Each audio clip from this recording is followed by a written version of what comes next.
नमस्कार दोस्तों, स्वागत है आपके अपने YouTube चैनल तिरवा क्लास में। दोस्तों, आज की इस वीडियो में हम डिस्कस करने वाले हैं। देखिए, आपको पहले से ही पता होगा कि काफ़ी वैकेंसी आ चुकी हैं। जैसे कि वैकेंसी में कुछ डिटेल, जैसे कि एसएससी जीडी की जो चल रही है, इसके भी पेपर आने वाले हैं। साथ में सीएचएसएल की वैकेंसी निकल चुकी है और इसके भी एग्जाम आने वाले हैं। सीएचएसएल में क्या कर दिया गया है, आप जीके को भी टीयर 2 में रख दिया गया है, जो कि 20 क्वेश्चन रहेंगे। तो इसमें आप बहुत ही ज्यादा महत्वपूर्ण है ये चीज। और इसके बाद में जो आपका सबसे मेन इंपॉर्टेंट है, रेडियो ऑपरेटर का एग्जाम लगा हुआ है। बहुत ही जल्द इसके एग्जाम होने वाले हैं। हो सकता है संभावित जनवरी और फरवरी में इसके एग्जाम हो जाएंगे। तो इन्हीं सबको देखते हुए हम आज के इस सेशन में बात करेंगे इंडियन फ्रीडम स्ट्रगल, भारतीय स्वतंत्रता संग्राम के बारे में बात करेंगे। इसमें बताएंगे आपको कि किस तरीके से देश की आजादी में बहुत सारे युद्ध हुए, कौन कौन से मूवमेंट, आंदोलन हुए, इन सभी के बारे में चर्चा करेंगे। तो वीडियो को अंत तक जरूर देखिए। चैनल पर नए हो तो चैनल को सब्सक्राइब कर लीजिए और बेल आइकन को प्रेस करिए। देखिए, यहां पर हम बात करते हैं, सबसे पहले आपको बताते हैं भारतीय स्वतंत्रता संग्राम। तो यहां पर हम बताएंगे कि आपको ये कितनी क्लास में कंप्लीट मिल जाएगा। तो मेरे प्यारे भाई, यहां पर जैसे ही हम बात करेंगे इंडियन फ्रीडम स्ट्रगल की, इंडियन फ्रीडम स्ट्रगल, भारतीय स्वतंत्रता संग्राम।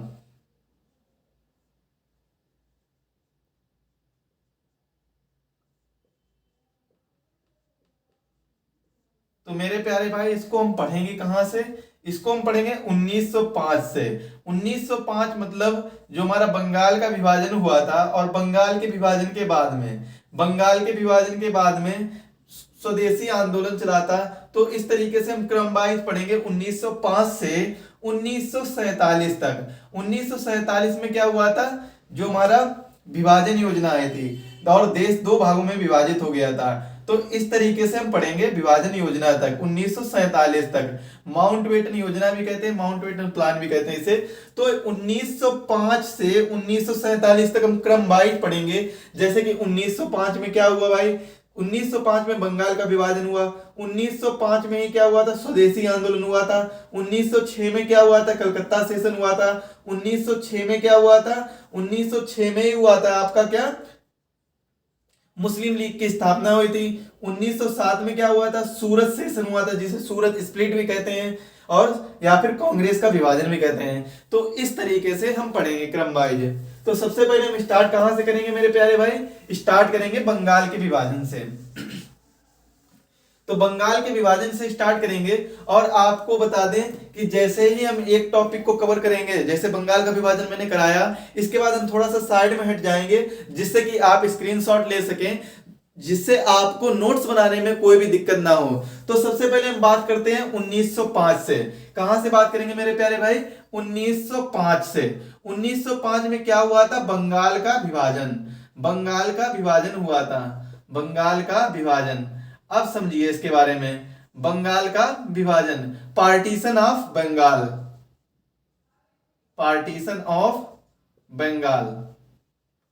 1905 में हुआ था, पार्टीशन ऑफ बंगाल।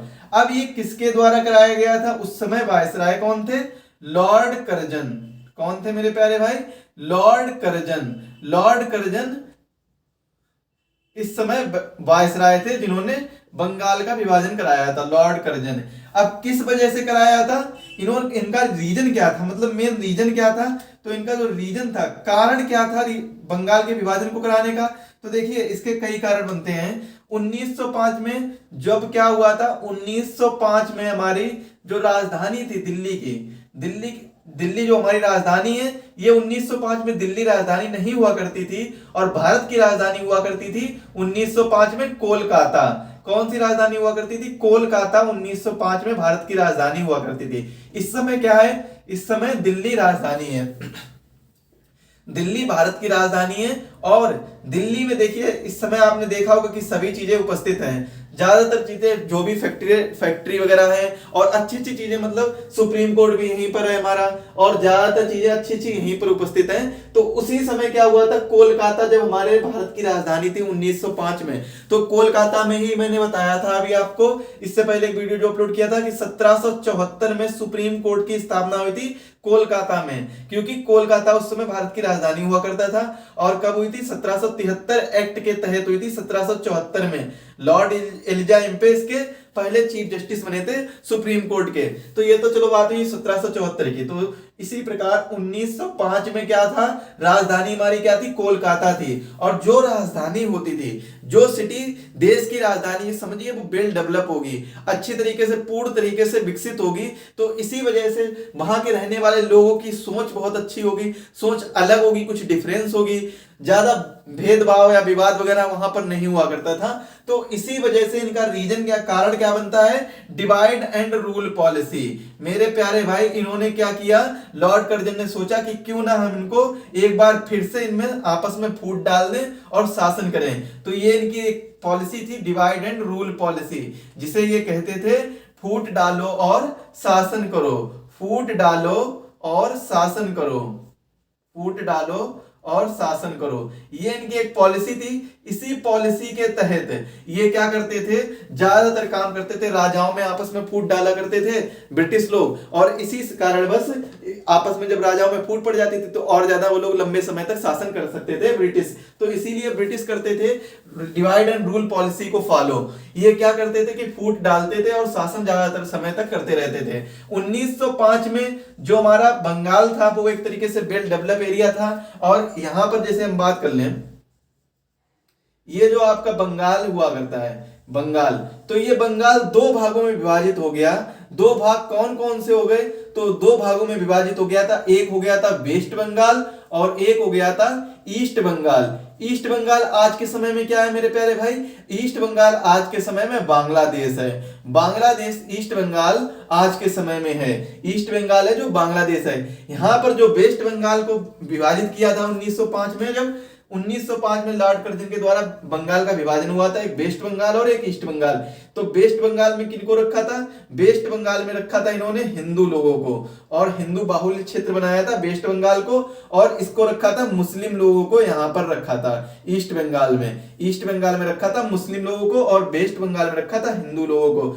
ये जो हमारा आज के समय में बांग्लादेश है, ईस्ट बंगाल ही आज के समय में हमारा बांग्लादेश है। और इस समय ये जो पाकिस्तान वाला इलाका है, ये जो पाकिस्तान वाला इलाका है, ये क्या कहलाता था मेरे प्यारे भाई? ये कहलाता था north west frontier provision. North west frontier provision ये कहलाता था, जो आज के समय में पाकिस्तान है। जो यहां पर ये पाकिस्तान पड़ता है, तो ये उस समय कहलाता था नॉर्थ वेस्ट फ्रंटियर प्रोविजन, जो आज के समय में क्या है? आज के समय में इसे हम प्यार से पाकिस्तान कहते हैं, यानी अपना ही लड़का कहते हैं, भारत देश का लड़का है ये, एक तरीके से कहते हैं। 1905 में बंगाल का विभाजन हुआ, लॉर्ड कर्जन के द्वारा विभाजन किया गया, डिवाइड एंड रूल पॉलिसी इसका कारण था। और 1905 में कब हुआ था? तो ये मेरे प्यारे भाई ये हुआ था 16 अक्टूबर। 16 अक्टूबर 1905 में बंगाल का विभाजन हुआ था, 16 अक्टूबर 1905 में। इसका प्लान, योजना कब बनाई गई थी? तो मेरे प्यारे भाई योजना बनाई गई थी जनवरी 2004 में, सॉरी जनवरी 1904 में। जनवरी 1904 में योजना बनाई गई थी कि बंगाल का विभाजन किया जाना चाहिए। क्यों किया जाना चाहिए? तो देखिए, बंगाल में रहने वाले जितने भी हिंदू मुस्लिम थे, तो उन सभी में एकता थी, यूनिटी थी, और वो एक साथ चलते थे। और जितने भी ज्यादातर उस समय जो आंदोलन हुआ करते थे, आंदोलन यहीं से जन्म लिया करते थे। जितने भी आंदोलन हुआ करते थे वो यहीं से जन्म लिया करते थे, क्योंकि हमारे महात्मा गांधी जी के राजनीतिक गुरु गोपाल कृष्ण गोखले जी, वो भी यहीं पर ही कुछ समय रहा करते थे और यहीं से अपने आंदोलन को अंजाम देते थे। तो इसी के बाद में जब ये सब हो गया, बंगाल का विभाजन हो गया, इसके बाद में ही क्या चलाया था? गोपाल कृष्ण गोखले के द्वारा क्या चलाया गया था? स्वदेशी आंदोलन चलाया गया था। अब हम स्वदेशी आंदोलन के बारे में पढ़ेंगे, आप इसको नोट कर लीजिए एक बार, तो ज्यादा बेटर रहेगा, क्योंकि जब आप नोट कर लेंगे तो आप ज्यादा अच्छे से बाद में रिवाइज कर सकेंगे। क्योंकि ऑनलाइन क्लास में इतना मजा नहीं आता है जितना कि बाद में आप अपने नोट्स से पढ़ने में जो मजा आता है। अपने नोट्स से और अपनी सेल्फ स्टडी ज्यादा करिए और इधर उधर की बातों पर ध्यान कम दीजिए। चलिए अब हम बात करते हैं स्वदेशी आंदोलन के बारे में। स्वदेशी आंदोलन, स्वदेशी आंदोलन, तो मेरे प्यारे भाई ये कब चलाया गया था? ये चलाया गया था 1905 में। इसको चलाने का रीजन क्या था? 1905 में जो स्वदेशी आंदोलन चलाया गया था, इसको चलाने का रीजन क्या था? इसको चलाने का रीजन था बंगाल के विभाजन को रोकना। बंगाल के विभाजन को रोकना। विभाजन को रोकना, ये इसका कारण था। ये क्या था भाई? ये कारण था इसका, बंगाल के विभाजन को रोकना स्वदेशी आंदोलन का कारण था। किसके द्वारा स्वदेशी आंदोलन चलाया गया था? स्वदेशी आंदोलन चलाया गया था, किसके द्वारा चलाया गया था? ये चलाया गया था गोपाल कृष्ण गोखले द्वारा। गोपाल कृष्ण गोखले द्वारा स्वदेशी आंदोलन चलाया गया था। गोपाल कृष्ण गोखले द्वारा। किसके द्वारा चलाया गया था? गोपाल कृष्ण गोखले द्वारा। और इनका साथ किसने दिया था? गोपाल कृष्ण गोखले का किसने साथ दिया था? तो सपोर्ट किया था किसने सपोर्ट किसने किया था मेरे भाई? सपोर्ट किया था लाल, बाल और पाल। लाल का मतलब क्या होता है? लाला लाजपत राय। लाला लाजपत राय। लाला लाजपत राय। बाल, बाल गंगाधर तिलक। बाल गंगाधर तिलक। और पाल बिपिन चंद्र पाल। तो इन लोगों ने सपोर्ट किया था स्वदेशी आंदोलन में गोपाल कृष्ण गोखले का।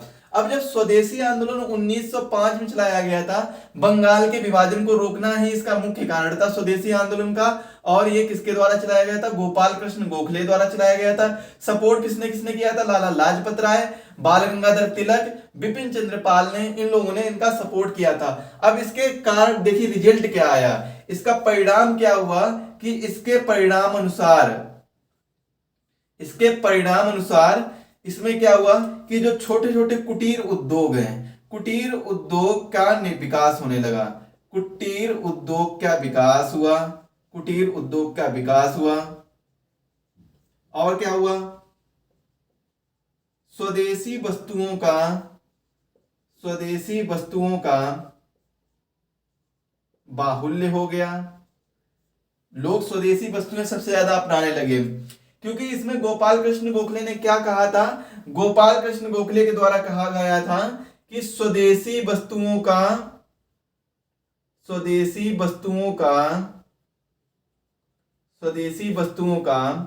प्रयोग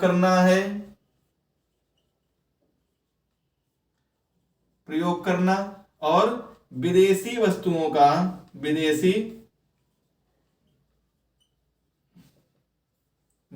का बहिष्कार करना है।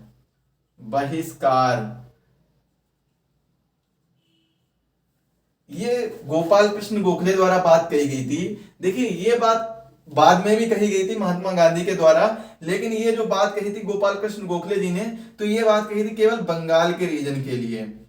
और साथ ही साथ में जब ये बात कही तो इसके परिणाम आए, कुटीर उद्योगों का निर्माण होने लगा, स्वदेशी वस्तुओं को बाहुल्य हो गया, स्वदेशी वस्तुएं लोग ज्यादा अपनाने लगे। और साथ ही साथ में और क्या हुआ था कि जितने भी गवर्नमेंट, जो भी सरकारी कर्मचारी थे, भारतीय सरकारी कर्मचारी थे, उन लोगों ने इस्तीफा दे दिया। सरकारी कर्मचारी ने इस्तीफा दे दिया अपने पद से इस्तीफा दे दिया।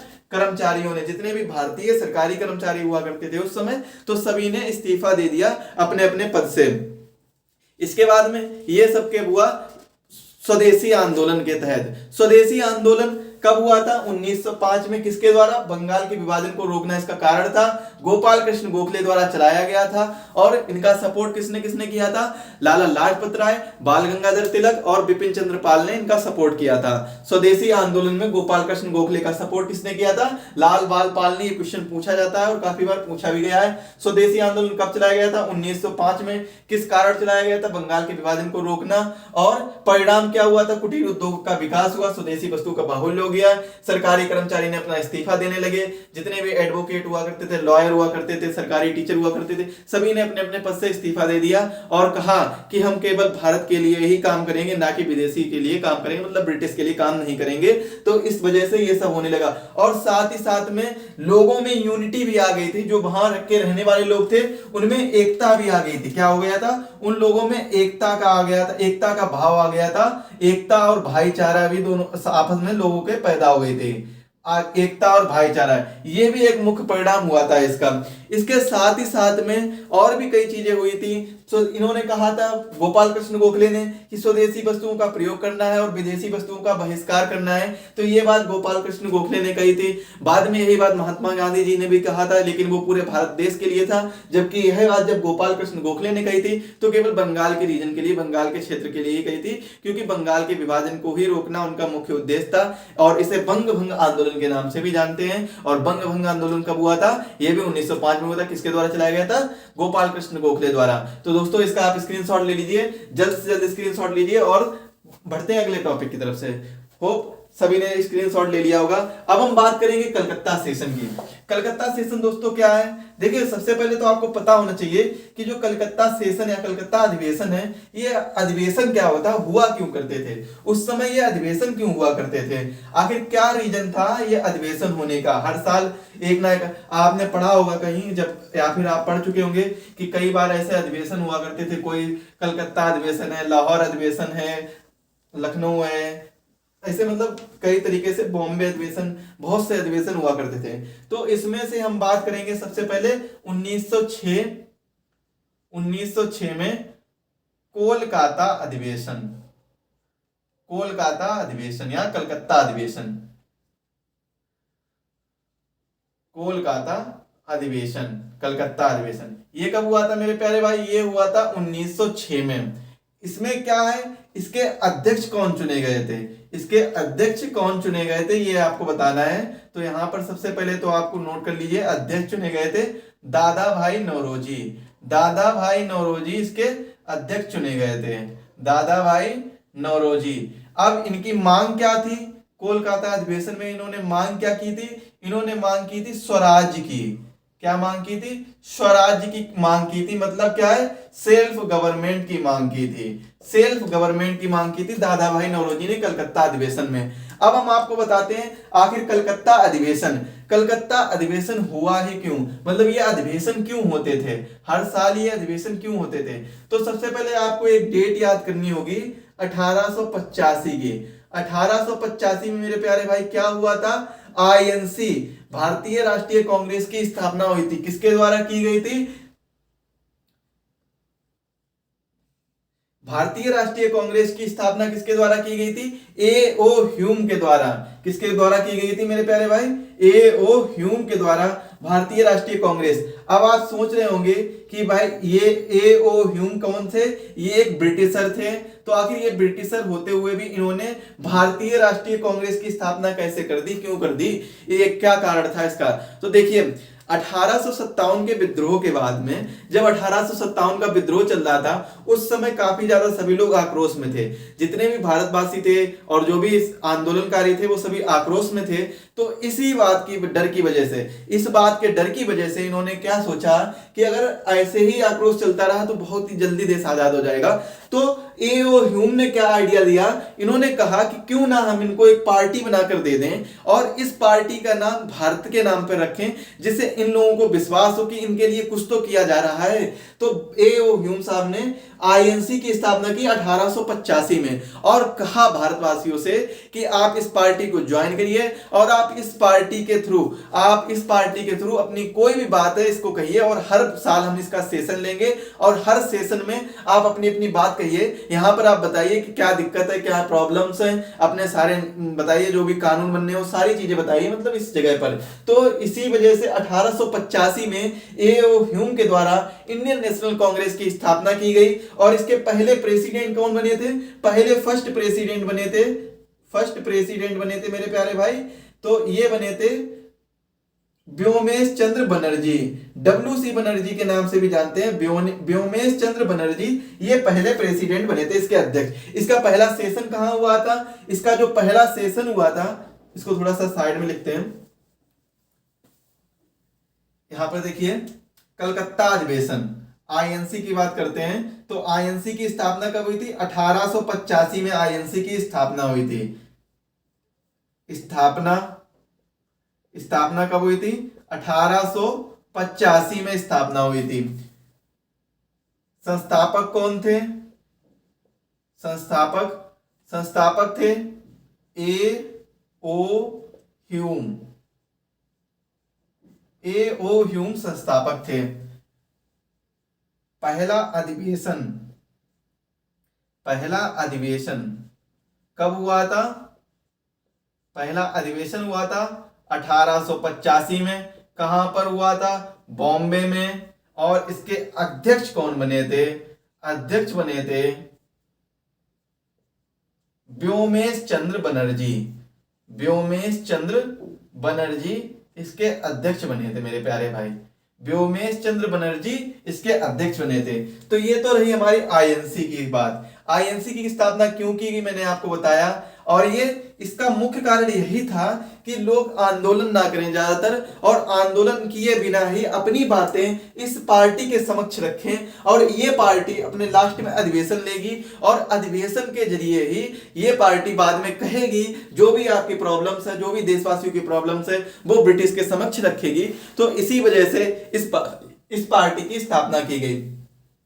अब उसी में जो 1906 का सेशन हुआ था, 1906 का अधिवेशन हुआ था, उसके अध्यक्ष बने थे दादा भाई नौरोजी, और इन्होंने मांग की थी, स्वराज की मांग की थी, सेल्फ गवर्नमेंट की मांग की थी। अब देखिए सेल्फ गवर्नमेंट क्या होता है कि भारत में भारतवासी का मतलब जो भारतवासी है कोई वही शासन करे, कोई अन्य शासन ना करे। लेकिन स्वराज्य का मतलब ये होता है कि अगर भारतवासी तो शासन करेगा लेकिन मुखिया होगा, सारे अधिकार किसके पास होंगे? भारत के पास होंगे, लेकिन जो मुखिया होगा वो कौन होगा? वो ब्रिटिश होगा। तो ये बात पहली बार इस स्वराज की मांग की गई कलकत्ता अधिवेशन में 1906 में। क्वेश्चन यही आता है कि स्वराज्य की मांग पहली बार किसके द्वारा की गई? दादा भाई नौरोजी के द्वारा।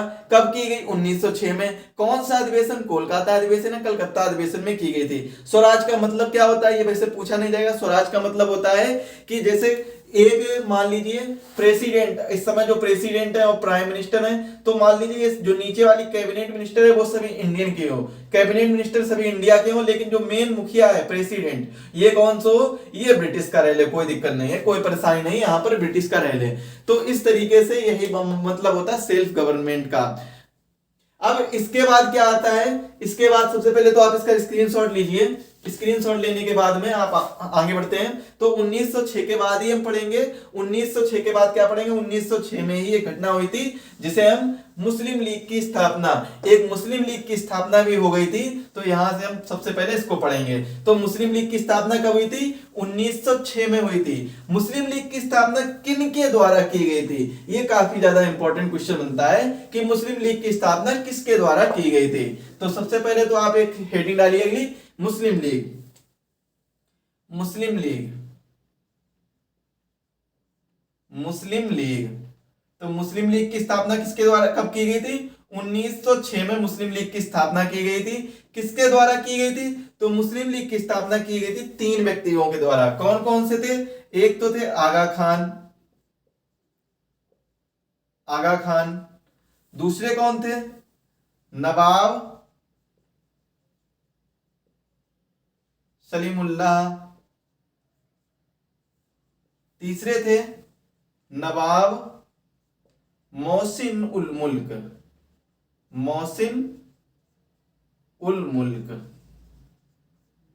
नवाब मोहसिन उल मुल्क, इन तीनों लोगों के द्वारा मुस्लिम लीग की स्थापना की गई थी। अब मुस्लिम लीग की स्थापना कब की गई थी? 1906 में। इसका पहला अधिवेशन कब हुआ था? फर्स्ट सेशन, पहला अधिवेशन कब हुआ था? पहला अधिवेशन, स्थापना कब हुई थी? स्थापना हुई थी 1906 में। तो पहला अधिवेशन कब हुआ था मेरे प्यारे भाई? 1906 में हुआ था। और कहां पर हुआ था? ढाका में हुआ था। ढाका जो कहां पर है? बांग्लादेश में है ढाका। और पहले अधिवेशन में अध्यक्ष कौन बने थे? प्रेसिडेंट कौन बने थे? तो अध्यक्ष बने थे आगा खान। आगा खान इसके अध्यक्ष बने थे। मुस्लिम लीग का जो पहला अधिवेशन हुआ था 1906 में, बांग्लादेश ढाका के अंदर हुआ था और अध्यक्ष बने थे आगा खान, इसके अध्यक्ष बने थे। 1906 में मुस्लिम लीग की स्थापना आगा खान, नवाब सलीमुल्लाह, नवाब मोहसिन उल मुल्क के द्वारा की गई थी और इन्होंने दो शर्तें रखी थी, दो डिमांड रखी थी। तो दो शर्तें कौन कौन सी थी? तो सबसे पहले तो आपको यह पता होना चाहिए कि दो शर्तें। अब मामला जो आगे के मामला फंसेगा, जितने भी आगे की चीजें आएगी वो इन्हीं दो शर्तों पर डिपेंड होंगी। ये दो शर्तें आपके लिए बहुत इंपॉर्टेंट है, तो ये आपको पता होनी चाहिए, तभी आप आगे की कहानी समझ पाएंगे। तो ये दो शर्तें थी। सबसे पहली शर्त थी इनकी, पहली शर्त थी पृथक्करण चुनाव। पृथक्करण चुनाव मतलब क्या है? इन्होंने सेपरेट इलेक्शन मांगे थे। सेपरेट इलेक्शन मांगे थे कि वोटर और प्लस जो कैंडिडेट होगा, ये दोनों कैसे होने चाहिए? ये दोनों मुस्लिम होने चाहिए। जो भी कैंडिडेट खड़ा हो रहा है अगर वो मुस्लिम है तो उसको वोट कौन करेगा? मुस्लिम वोटर ही वोट करेंगे। तो ये बात कही थी इन्होंने पहली, पृथक्करण चुनाव की। और दूसरी बात कही थी इन्होंने कि इन्हें कुछ विशेषाधिकार दिए जाएं, अलग तरीके से आरक्षण टाइप में जो होता है, तो इन्हें अलग तरीके से कुछ विशेषाधिकार दिए जाए, मतलब आरक्षण दिया जाए, यहाँ पर इन्हें कुछ रिजर्वेशन दिया जाए। तो इस वजह से ये बात कही गई थी। तो इनकी ये दो शर्तें थी। दो शर्तें कौन कौन सी थी? एक तो सेपरेट इलेक्शन की थी और दूसरी क्या थी? विशेषाधिकार की, स्पेशल प्रोविजंस की थी या स्पेशल सेफगार्ड की थी।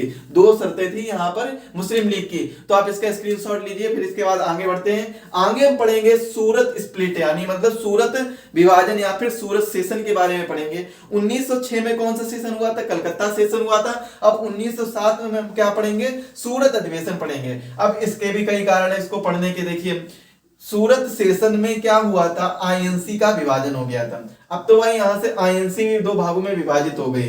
दो भाग आपको पता होंगे कौन कौन से, एक तो गरम दल हो गया और एक नरम दल हो गया।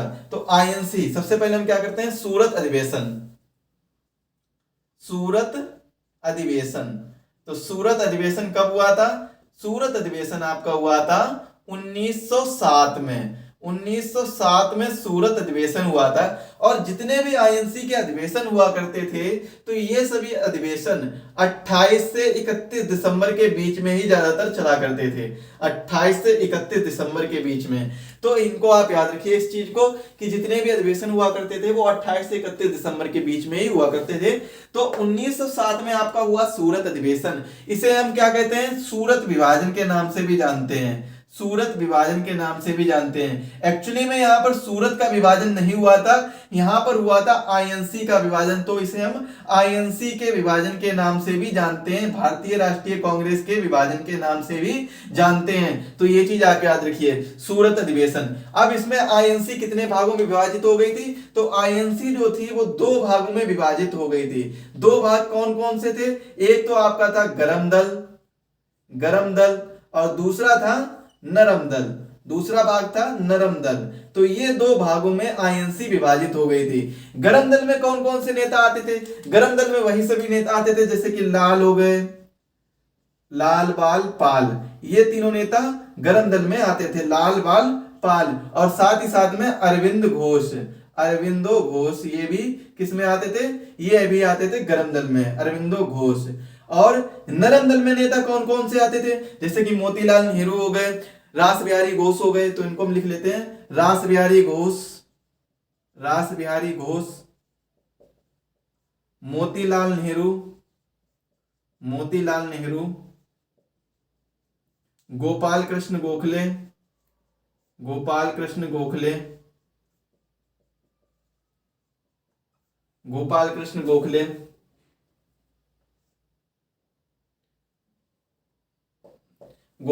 गोखले, और कौन आते हैं? और जैसे कि इसमें और भी नेता आते हैं, दादा भाई नौरोजी जो इससे पहले थे 1906 में। कौन थे? दादा भाई नौरोजी, प्रेसिडेंट बने थे 1906 में, दादा भाई नौरोजी। अब देखिए, गरम दल और नरम दल, इन दोनों में डिफरेंस क्या था? दोनों का मकसद क्या था?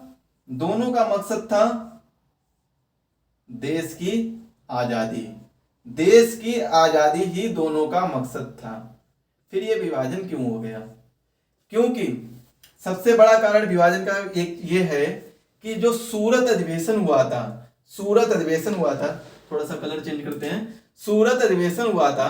तो सूरत अधिवेशन में सभी लोग चाहते थे कि लाला लाजपत राय या बाल गंगाधर तिलक इस सूरत अधिवेशन के प्रेसिडेंट यानी अध्यक्ष बने, प्रेसिडेंट बने, अध्यक्ष बने। लेकिन ऐसा हुआ नहीं, ना ही तो लाला लाजपत राय ना ही तो बाल गंगाधर तिलक, इन दोनों में से कोई भी सूरत अधिवेशन का प्रेसिडेंट नहीं बना, अध्यक्ष नहीं चुना गया।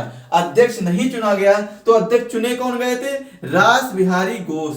रास बिहारी घोष जो कि नरम दल के नेता थे, ये इस अधिवेशन के अध्यक्ष चुने गए थे। तो इसी वजह से गरम दल और नरम दल दोनों आपस में फूट पड़ गई, गरम दल और नरम दल आपस में फूट पड़ गई, क्योंकि सभी लोग चाहते थे, ज्यादातर लोग चाहते थे कि लाला लाजपत राय या बाल गंगाधर तिलक, इन दोनों में से नरम दल वाले नेता यही चाहते थे, गरम दल वाले नेता यही चाहते थे कि लाला लाजपत राय या बाल गंगाधर तिलक में से कोई एक प्रेसिडेंट बने, अध्यक्ष बने। लेकिन नरम दल वाले नेता चाहते थे कि रास बिहारी घोष इसके प्रेसिडेंट बने, सूरत अधिवेशन के। और ऐसा ही हुआ, सूरत अधिवेशन के जो प्रेसिडेंट बने वो कौन बने? रास बिहारी घोष। तो सूरत अधिवेशन कब हुआ था? 1907 में हुआ था। प्रेसिडेंट कौन बने थे? प्रेसिडेंट बने थे, अध्यक्ष बने थे रास बिहारी घोष। रास बिहारी घोष ये प्रेसिडेंट बने थे, रास बिहारी घोष, रास बिहारी घोष। और गरम दल और नरम दल दोनों का मकसद क्या था? देश की आजादी। फर्क कितना था? ये हिंसा करके करते थे और ये अहिंसा का पालन करते थे, ये अहिंसा का पालन करते थे। और इनका मतलब था, गरम दल वाले चाहते थे पूर्ण रूप से आजादी, पूर्ण स्वतंत्रता, पूर्ण स्वतंत्रता, और ये चाहते थे स्वराज्य, ये चाहते थे स्वराज्य। तो इसी वजह से दोनों की सोच अलग अलग थी। ये क्या करते थे? हिंसा करके आजादी दिलाना चाहते थे, युद्ध मारकाट ये सब करके आजादी दिलाना चाहते थे। और इनका मकसद था अहिंसा, अहिंसा, अहिंसा, अहिंसा। हमेशा कुछ भी हो तो अहिंसा के थ्रू चलना है, अहिंसा से चलना है, मतलब नॉन वायलेंस से चलना है। और इनका मकसद पूरा था वायलेंस, सिर्फ हिंसा करनी है, ऐसे मानेंगे नहीं। क्योंकि ये लोग चाहते थे, गरम दल वाले जानते थे कि ये ब्रिटिश हैं, ऐसे नहीं मानने वाले जब तक इनके साथ हिंसा नहीं होती है, और ये बिल्कुल नहीं मानने वाले हैं। तो इसी वजह से गरम दल वाले चाहते थे हिंसा से और नरम दल वाले चाहते अहिंसा। गरम दल चाहते थे कि पूर्ण रूप से आजादी मिले, पूर्ण स्वतंत्रता मिले, कंप्लीट इंडिपेंडेंस मिले, जबकि नरम दल वाले चाहते थे स्वराज्य मिले, यानी सेल्फ गवर्नमेंट मिल जाए तो इतना ही काफी है। तो यही चाहते थे गरम दल वाले, गरम दल वाले हिंसा और नरम दल वाले अहिंसा। इसका आप स्क्रीनशॉट लीजिए या फिर आपने अगर नोट कर लिया है तो हम आगे बढ़ते हैं। आगे हम बात करेंगे 1909 के बाद पहुंचेंगे। दोस्तों देखिए 1906 में मैंने क्या पढ़ाया था आपको? मुस्लिम लीग के बारे में पढ़ाया था। मुस्लिम लीग की क्या थी? दो शर्तें थी। दो शर्तें कौन कौन सी थी? एक तो था सेपरेट इलेक्शन, मतलब क्या है? पृथककरण चुनाव था एक। और दूसरी शर्त क्या थी? दूसरी शर्त थी स्पेशल प्रोविजन। यहीं पर अब बात आकर अटक गई। 1905 में क्या हुआ था मेरे प्यारे भाई? 1905 में हुआ था बंगाल का विभाजन। 1905 में क्या हुआ था? 1905 में हुआ था बंगाल का विभाजन, बंगाल का विभाजन, बंगाल का विभाजन। क्यों किया गया था? Divide and rule policy. Card क्या था? Divide and rule policy, divide and rule policy, ये बंगाल के विभाजन का कारण था। अब देखिए 1909 में एक रिफॉर्म आया, एक सुधार आया, जिसे हम प्यार से मॉर्ली मिंटो सुधार कहते हैं। मॉर्ली मिंटो सुधार, मॉर्ली मिंटो सुधार कहते हैं। ये कब आया? 1909 में। 1909 में आया मॉर्ली मिंटो सुधार। मॉर्ली मिंटो सुधार आया 1909 में। मॉर्ली कौन थे? ये थे सचिव। ये कौन थे? मिंटो, ये थे वायसराय। 1909 में मिंटो कौन थे? वायसराय। मॉर्ली कौन थे? सचिव। अब इन्होंने क्या किया? मिंटो साहब ने क्या किया? ये जो लॉर्ड मिंटो है, इन्होंने क्या किया? जो मुस्लिम लीग की दो शर्तें थी, दो डिमांड थी, इनको पूरा कर दिया। मिंटो ने क्या किया? लॉर्ड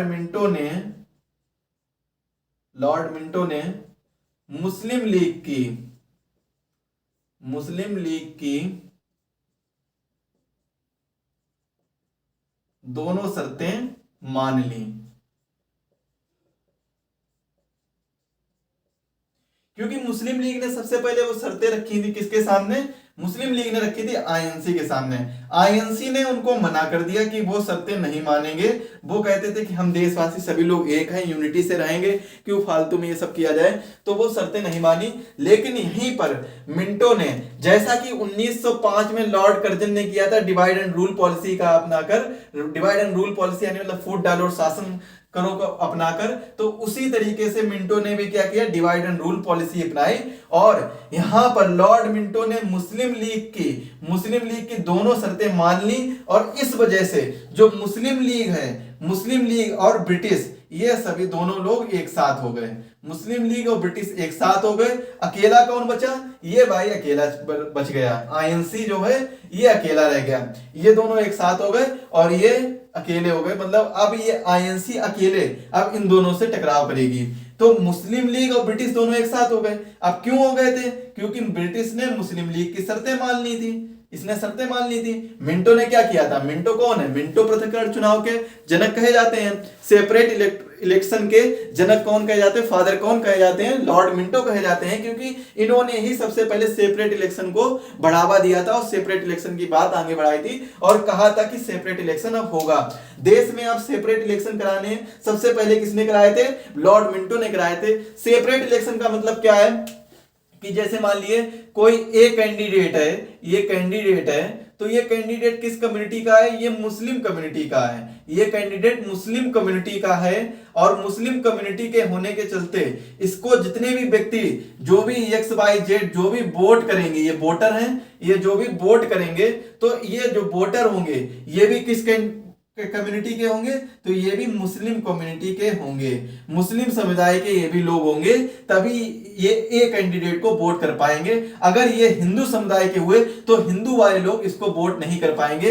यही है सेपरेट इलेक्शन कि मतलब जिस कम्युनिटी का लोग कोई भी पर्सन खड़ा है तो उसी कम्युनिटी के लोग ही उसको वोट करेंगे, ना कि अदर कम्युनिटी के लोग। मतलब जिस समुदाय का लोग पर्सन खड़ा है, जिस समुदाय का व्यक्ति खड़ा हुआ है वोट में, तो उसी को वोटर वोट करेंगे, उसी की कम्युनिटी के लोग वोट करेंगे उसे, और कोई दूसरा वोट नहीं कर पाएगा। तो ये थी मुस्लिम मॉर्ले मिंटो रिफॉर्म, यानी मॉर्ले मिंटो सुधार 1909 में, ये 1909 में हुआ था मॉर्ले मिंटो रिफॉर्म। इसके बाद हम पढ़ेंगे क्या, इसके बाद हम पढ़ेंगे home rule league. Home rule league क्यों करी गई थी, होम रूल लीग इसीलिए की गई थी जब मुस्लिम लीग और ब्रिटिश एक साथ हो गए।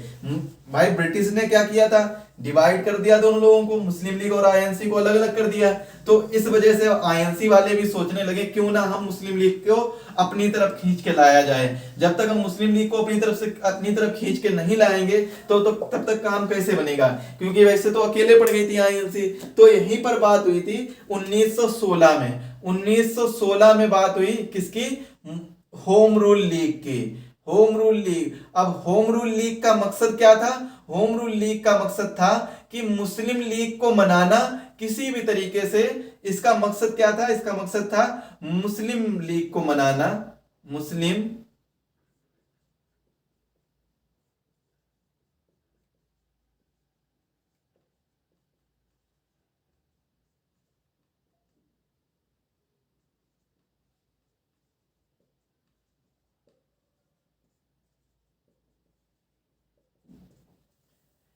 इसका मकसद था मुस्लिम लीग को मनाना और कि वह आईएनसी के साथ हो जाए, आईएनसी के साथ जुड़ जाए। जब 1909 में मिंटो रिफॉर्म के तहत मुस्लिम लीग और ब्रिटिश एक साथ हो गए थे, मुस्लिम लीग और ब्रिटिश एक साथ हो गए थे, तो और कौन अकेला रह गया था, आईएनसी जो है वो अकेला रह गया था। इसी वजह से अब होम रूल लीग की स्थापना की गई। अब होम रूल लीग 1916 में किसके द्वारा की गई थी, बाल गंगाधर तिलक के द्वारा। मेरे प्यारे भाई ये याद रखना इंपॉर्टेंट क्वेश्चन है, बाल गंगाधर तिलक के द्वारा होम रूल लीग की स्थापना की गई। बाल गंगाधर तिलक, बाल गंगाधर तिलक। इसके बाद में होम रूल लीग की स्थापना की गई बाल गंगाधर तिलक के द्वारा। और इसी समय क्या हुआ था, एक होम रूल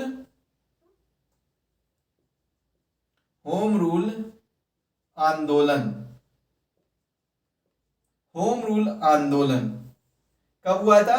1916 में ही। किसके द्वारा चलाया गया था? एनी बेसेंट के द्वारा।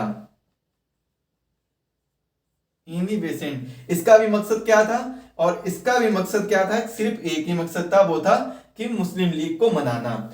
होम रूल लीग और होम रूल आंदोलन ये चलाया गया था। होम रूल लीग बाल गंगाधर तिलक, होम रूल आंदोलन एनी बेसेंट के द्वारा। कब? 1916 में ही चलाया गया था। ये चलाया गया कब? 1916 की ही ये कहानी है। ये जो कहानी है दोनों, ये 1916 की ही है। होम रूल लीग और होम रूल आंदोलन। क्वेश्चन एक बार आया था यूपी ट्रिपल एससी पीईटी के एग्जाम में 2021 में, उसमें पूछा गया था कि होम रूल में कौन कौन से दो नेता शामिल थे। तो ऑप्शन दिए गए थे बाल गंगाधर तिलक और एनी बेसेंट। इसी तरीके से अन्य 3 ऑप्शन थे, दो दो नेताओं के ऑप्शन थे। तो जो हमारा ये वाला एक ऑप्शन बना हुआ था बाल गंगाधर तिलक और एनी बेसेंट, तो यही वाला सही था। लेकिन जब आप ये याद रखिए, जब होम रूल लीग की बात की जाए तो बाल गंगाधर तिलक आंसर होगा, और जब होम रूल आंदोलन की बात की जाए तो एनी बेसेंट आंसर होगा। तो ये चीज आप याद रखिएगा। कब हुआ था? 1916 में हुआ था। मकसद क्या था? आईएनसी के साथ में मुस्लिम लीग आपस में जुड़ जाए, दोनों एक साथ हो जाएं। यही इसीलिए मुस्लिम लीग को मनाने का मकसद था, क्योंकि मुस्लिम लीग वाले रूठ गए थे या फिर ब्रिटिश के साथ हो गए थे। अब देखिए आप मान लीजिए आपका साथ जो देगा आप भी तो उसी के साथ हो जाएंगे। तो इसी तरीके से जब ब्रिटिश ने मुस्लिम लीग की बात पूरी मानी, शर्तें मानी, तो इसी वजह से मुस्लिम लीग ब्रिटिश के साथ हो गई और आईएनसी अकेले पड़ गई। तो आईएनसी ने सोचा क्यों ना हम वापस से मुस्लिम लीग को अपने पास बुलाएं और उन्हें मनाएं, कोशिश करें। तो इसी वजह से होम रूल लीग और होम रूल आंदोलन की बात की गई। लेकिन यहां पर क्या है? लेकिन यहां पर ये होम रूल लीग और होम रूल आंदोलन दोनों कैसे हो गए भाई? ये यहां पर फेल हो गए दोनों। ये अपना काम पूरी अच्छे तरीके से नहीं कर पाए, किसी ना किसी कारण की वजह से फेल हो गए। तो ये अपना काम पूरी तरीके से नहीं कर पाए, तो ये फेल हो गए। इसके बाद हम पढ़ेंगे लखनऊ समझौते के बारे में। लखनऊ समझौता कब हुआ था? लखनऊ समझौता भी हुआ था 1916 में ही। 1916 में ही लखनऊ समझौता हुआ था। और लखनऊ समझौते में क्या बात हुई थी? लखनऊ समझौते में बात हुई थी कि आईएनसी ने 1916 की ही बात चलेगी अभी। 1916 में ही हुआ था एक लखनऊ समझौता। लखनऊ समझौता। और लखनऊ समझौता में क्या हुआ था? आईएनसी ने मुस्लिम लीग की बात मान ली। तो आईएनसी और मुस्लिम लीग एक साथ हो गए दोनों। जब दोनों शर्तें आईएनसी ने मुस्लिम लीग की मान ली तो आईएनसी और मुस्लिम लीग एक साथ हो गए, और ब्रिटिश अब यहां से अकेले पड़ गए। ब्रिटिश यहां से अकेले पड़ गए और मुस्लिम लीग और आईएनसी एक साथ हो गए। ये कब हुआ था? ये हुआ था लखनऊ समझौते में। लखनऊ समझौता 1916 में हुआ था, लखनऊ समझौता। तो ये चीज आपको याद रखनी होगी। अब इसके बाद जब ये सब हो गया, आईएनसी और मुस्लिम लीग एक साथ हो गए, आईएनसी और मुस्लिम लीग एक साथ हो गए, तो ब्रिटिश एक बार फिर सोच में पड़ गया कि ऐसे ही अगर चलता रहा तो आजादी बहुत जल्दी मिल जाएगी। तो इसी वजह से अब इन्होंने एक नियम पारित किया, एक अधिनियम लाया जिसका नाम रखा रोलेट एक्ट। रोलेट एक्ट के बारे में पढ़ेंगे। कब आया था? 1919 में आया था रोलेट एक्ट। रोलेट एक्ट में आखिर क्या था? ये काला कानून क्यों कहा जाता है, इसके बारे में हम पढ़ेंगे। तो सबसे पहले आप इसको नोट करिए, इसके बाद हम आगे पढ़ते हैं रोलेट एक्ट के बारे में। सभी लोग नोट कर लीजिए, स्क्रीनशॉट ले लीजिए। अब हम पढ़ते हैं रोलेट एक्ट के बारे में। रोलेट एक्ट कब हुआ था? 1909 में। हमने कहां से स्टार्ट किया था? 1905 से स्टार्ट किया था। आप देखिए एक बार रिवाइज करवा देते हैं। पहले सबसे पहले रोलेट एक्ट को बाद में पढ़ेंगे, पहले एक बार रिवाइज करिए। 1905 में मेरे प्यारे भाई क्या हुआ था? 1905 में हुआ था बंगाल का विभाजन। 1905 में हुआ था बंगाल का विभाजन। 1905 बंगाल का विभाजन।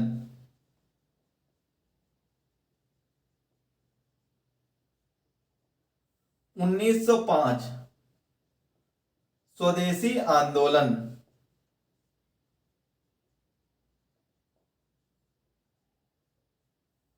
1906 कलकत्ता सेशन, कलकत्ता अधिवेशन। 1907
देखिए प्यारे भाई, 1905 में क्या हुआ था? बंगाल का विभाजन। 1905 में ही स्वदेशी आंदोलन। 1906 में कलकत्ता अधिवेशन।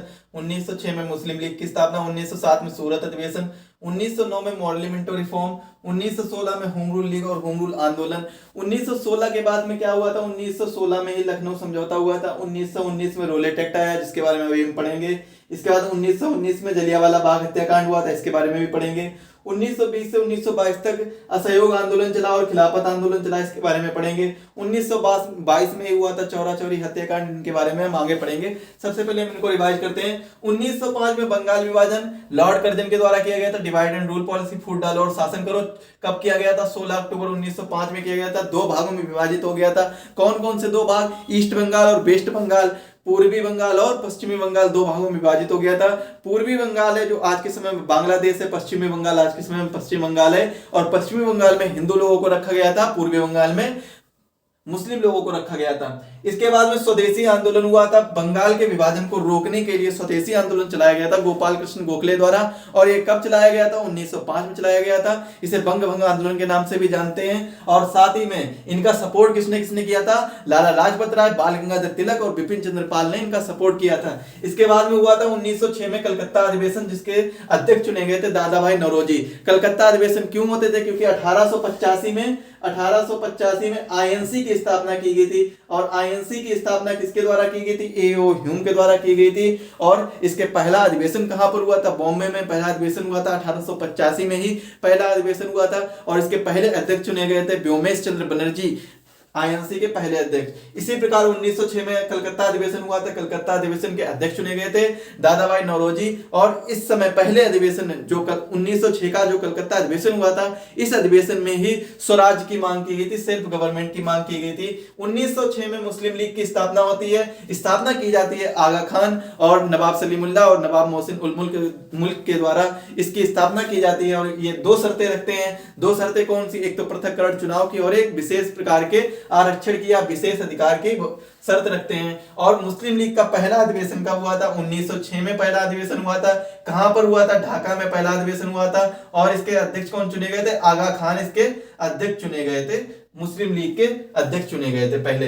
1907 में सूरत अधिवेशन होता है। सूरत अधिवेशन या सूरत विभाजन के नाम से भी जानते हैं, आईएनसी के विभाजन के नाम से जानते हैं, क्योंकि इसमें आईएनसी दो भागों में विभाजित हो गई थी, गरम दल और नरम दल। गरम दल के नेता थे लाला लाजपत राय, बाल गंगाधर तिलक और बिपिन चंद्र पाल और अरविंदो घोष। उसी प्रकार नरम दल के नेता थे रासबिहारी घोष, मोतीलाल नेहरू और गोपाल कृष्ण गोखले। ये सब कौन थे? नरम दल के नेता थे। दोनों का मकसद एक ही था, देश की आजादी। लेकिन गरम दल वाले चाहते थे हिंसा के तरीके से, यानी पूर्ण आजादी मिले, हिंसा से मिले। लेकिन नरम दल वाले चाहते थे कि स्वराज्य ही मिल जाए लेकिन अहिंसा से मिले, ना हिंसा ना करनी पड़े। तो इसी वजह से दोनों अलग हो गए थे। और सूरत अधिवेशन हुआ था, सूरत अधिवेशन के अध्यक्ष चुने गए थे रासबिहारी घोष। इसके बाद में 1909 में आया मॉडली मिंटो सुधार। मॉडली मिंटो सुधार में क्या हुआ था? जो मुस्लिम लीग ने अपनी दो शर्तें रखी थी, तो मिंटो ने क्या कहा कि हम इन दो शर्तों को पूरा करेंगे जिससे कि मुस्लिम लीग ब्रिटिश की तरफ हो जाए। तो इसी वजह से इन दो शर्तों को पूरा किया गया। 1916 में होम रूल लीग और होम रूल आंदोलन की स्थापना हुई थी। होम रूल लीग में आए थे बाल गंगाधर तिलक, और जबकि होम रूल आंदोलन एनी बेसेंट द्वारा किया गया था। और अगर दोनों पूछा जाए तो होम रूल लीग किसके द्वारा?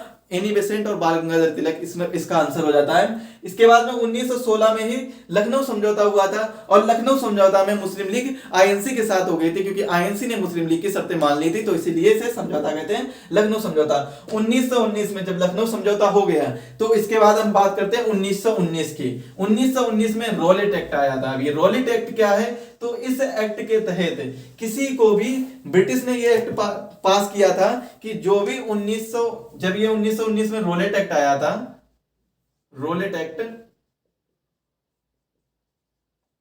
एक्ट, तो इसे काला कानून भी कहते हैं, इसे काला कानून भी कहते हैं। तो रॉलेट एक्ट के तहत क्या होता था?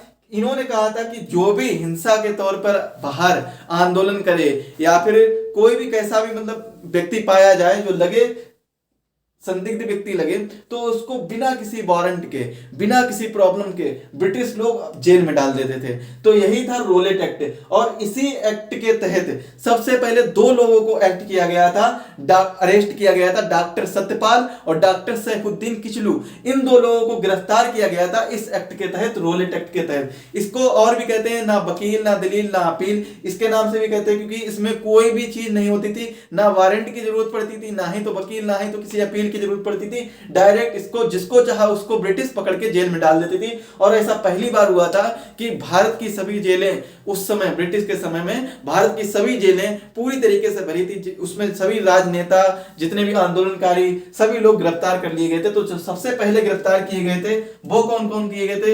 एक तो डॉक्टर सत्यपाल गिरफ्तार किए गए थे, और दूसरे किए गए थे सैफुद्दीन किचलू। सैफुद्दीन किचलू, ये दो लोग गिरफ्तार किए गए थे। तो ये दोनों नाम याद रखना होगा आपको, ये क्वेश्चन पूछा जाता है। डॉक्टर सत्यपाल और सैफुद्दीन किचलू, ये दो लोग सबसे पहले रॉलेट एक्ट के तहत गिरफ्तार किए गए थे।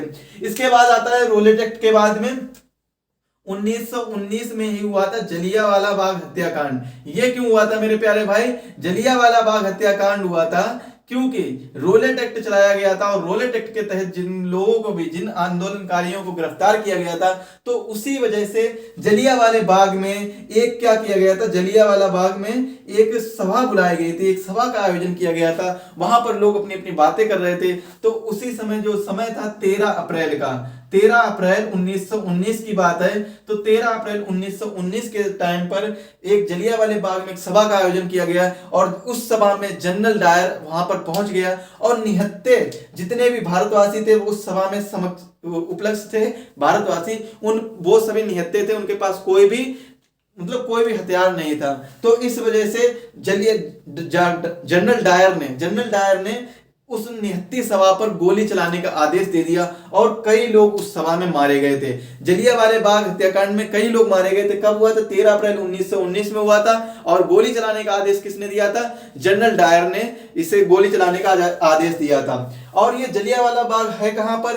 तो मेरे प्यारे भाई, ये कहां पर है? अमृतसर में स्थित है, अमृतसर में स्थित है, अमृतसर में जलियांवाला बाग स्थित है।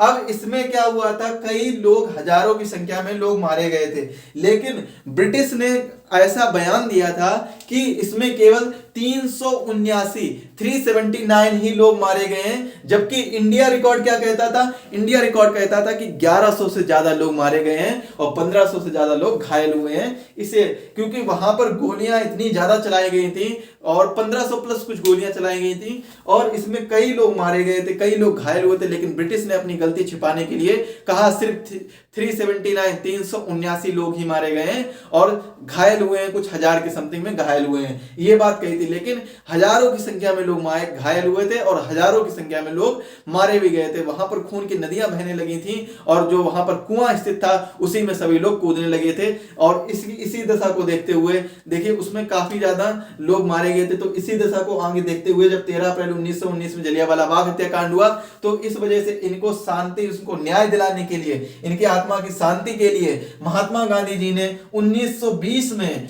क्या असहयोग आंदोलन स्टार्ट कर दिया। 1920 में महात्मा गांधी ने असहयोग आंदोलन स्टार्ट कर दिया। महात्मा गांधी भारत कब आए थे?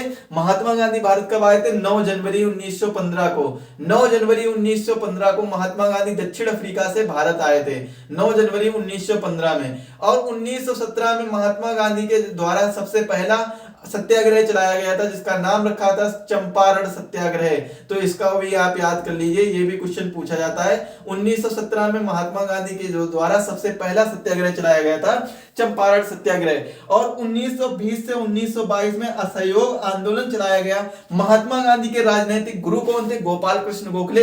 गोपाल कृष्ण गोखले ने 1905 में स्वदेशी आंदोलन चलाया था। और असहयोग आंदोलन 1920 से 1922 में किसने चलाया था? महात्मा गांधी ने यह आंदोलन चलाया था। इस आंदोलन के तहत इतनी ज्यादा संख्या में लोग उपस्थित हुए थे, अधिक से अधिक संख्या में लोग उपस्थित हुए।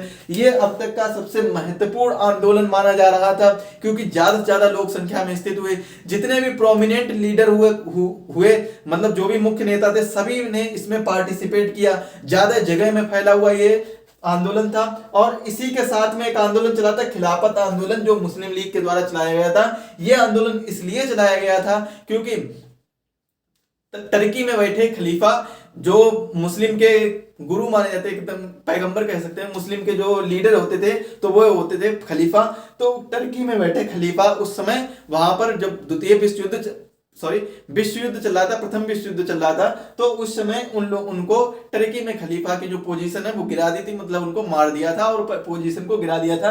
तो इस वजह से जितने भी मुस्लिम लोग थे इनको इंसल्ट फील हुआ और इंसल्ट फील होने की वजह से इन्होंने आंदोलन स्टार्ट कर दिया जिसका नाम रखा खिलाफत आंदोलन। और यह ब्रिटिश के खिलाफ ही खिलाफत आंदोलन चलाया गया था और यह 1920 से 1922 में असहयोग आंदोलन के साथ में चला था। और इनका साथ देखिए खिलाफत आंदोलन में जो चलाया था मुस्लिम लीग के द्वारा, तो मुस्लिम लीग ने असहयोग आंदोलन में साथ दिया था। और जो आईएनसी है, आईएनसी के जितने भी नेता थे उन्होंने खिलाफत आंदोलन में साथ दिया था मुस्लिम लीग का। मतलब मुस्लिम लीग ने आईएनसी का और आईएनसी ने मुस्लिम लीग का, दोनों ने एक दूसरे का साथ दिया था, जो कि 1920 से 1922 तक चला। फिर इसके बाद में एक घटना हुई थी 5 फरवरी 1922 को, जिसे हम चौरी चौरा हत्याकांड, चौरी चौरा इंसिडेंट भी कहते हैं। तो इस इंसिडेंट में क्या हुआ था, गोरखपुर में एक जगह है चौरी चौरा, उस जगह पर एक पुलिस स्टेशन है। तो उस पुलिस स्टेशन में वहां के पुलिस स्टेशन जो पुलिस कर्मचारी थे वो पब्लिक की बात नहीं सुनते थे और पब्लिक की बात ना सुनने की वजह से वो लोग क्या करते थे, पब्लिक वहां की आक्रोश में आ गई, जनता आक्रोश में आ गई और उस पुलिस स्टेशन में आग लगा दी। और जब पुलिस स्टेशन में आग लगाई तो उस जगह पर 22 पुलिसमैन मारे गए, 22 पुलिस कर्मचारी मारे गए, जिंदा जलकर राख हो गए। तो इस वजह से असहयोग आंदोलन को रोकना पड़ा। अब असहयोग आंदोलन को क्यों रोकना पड़ा?